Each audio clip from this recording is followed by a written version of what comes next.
جولائی 2024 کے فیصلے کو یکسر مسترد کر دیں۔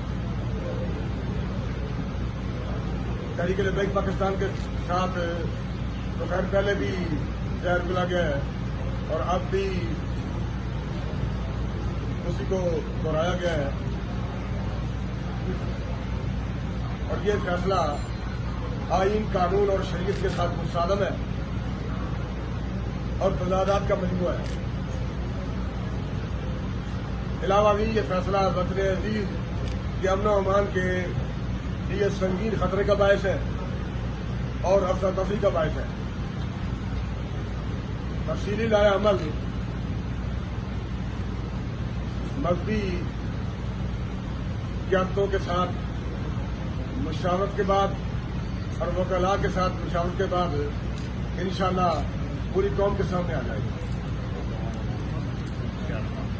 یہ مسئلہ صرف تحریک لبیک پاکستان کا ہی نہیں، پاکستان میں نہیں پوری دنیا میں بسنے والے ہر کلمہ پڑھنے والے کا مسئلہ ہے، اور ہمارا دنیا میں آنا، جینا، مرنا ہی ناموس رسالت، ختم نبوت اور اسلام اور دین کی سربلندی کے لیے۔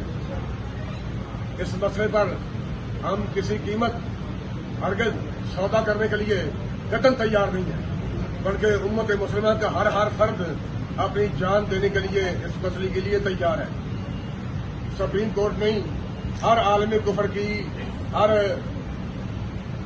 کٹپتلی بننے والے کو یہ بات یاد رکھنی چاہیے، امت مسلمہ اسی بات پر بھی سودا کرنے کے لیے تیار نہیں ہے۔ ہم حضور علیہ السلام کے ساتھ اور دین کے ساتھ انشاءاللہ وفا کریں گے۔